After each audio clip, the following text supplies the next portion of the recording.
As you know, today we are witnessing the extinction of, or at least the endangerment of many species, animal, bird, fish, insect, and so on.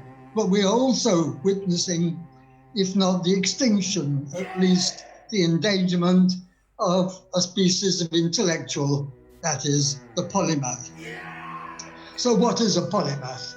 According to the traditional definition, which is the one that I chose to follow in my book, a polymath is a many-sided intellectual. So most intellectuals master one discipline, one single discipline.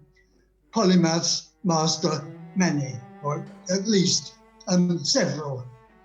In the 17th century, one could really say many. But now when the volume of knowledge to be mastered is so much greater, I think we have to change to lower the bar. And if a living intellectual has mastered 3 disciplines, now I think he or she would qualify. Of course, there are other forms of many-sidedness besides the intellectual one.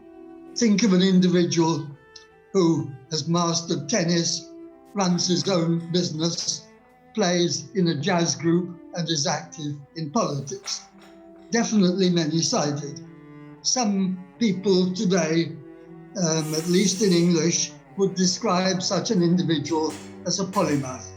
But I prefer the more precise academic definition. If I tried to write the book about every kind of many-sided person, I would never have finished. And in this book, I tried to paint a collective portrait of this group of polymaths, describing why they wanted to follow this kind of career, and still more important, how it was possible for them to do so.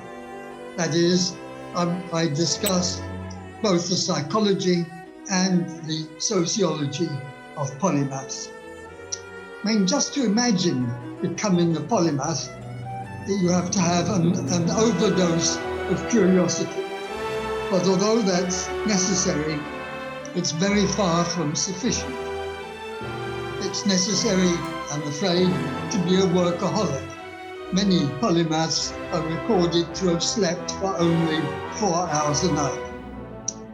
A good memory is another requisite. So is the power of concentration, which allows some of the polymaths are recorded as able to assimilate new information at an astounding speed. And people watch them with a book in the library and they would whiz through it. And polymaths, this is more controversial. I argue that polymaths also need a stronger than average imagination, because that allows them to see analogies between the problems and the solutions in different disciplines. I'm thinking just for the moment about what I could call a local polymath, because Thomas Young was prominent in many disciplines in the early 19th century, was a fellow of my college, Emmanuel. And he was very interested in waves, and he was interested in hydraulics. But then he saw the analogies between the transmission of sound in waves and even the transmission of light by the same means. Now, some of their families and friends view their polymaths as rather odd people, absent-minded, as if they were just dreaming. And of course, the polymaths may be absent from everyday affairs, but they are extremely present and thinking hard about their studies, their problems. In a single word, specialization.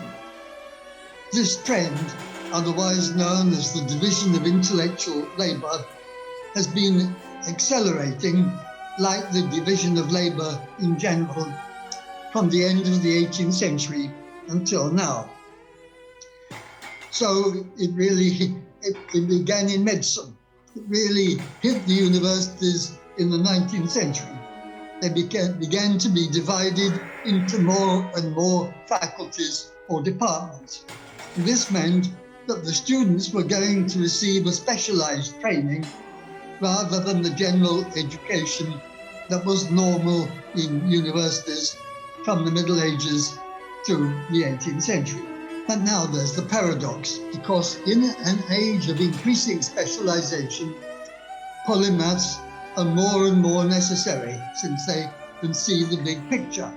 But at the same time as being more necessary, it's more difficult to find them. And the reason, or one major reason for this, is they are losing their social niche. They swim against the stream. Today, a polymath can't even become a librarian, because librarianship has now become a speciality. You need special qualifications in librarianship to be allowed to exercise that profession. And that's, of course, just one example of what has happened in 2 centuries of professionalization. So for these reasons, one might have predicted that polymaths would have become extinct about 100 years ago. Nevertheless, in a manner that sometimes seems to me to be almost miraculous, they have survived in decreasing numbers, it's true, until this day. Is it possible to fight against ever-increasing specialization? You might ask whether it's necessary. After all, I willingly admit, all of us, we owe a lot to specialists. The new vaccines, for example, would never have been developed like this if it had not been for specialists in epidemiology, in pharmacology.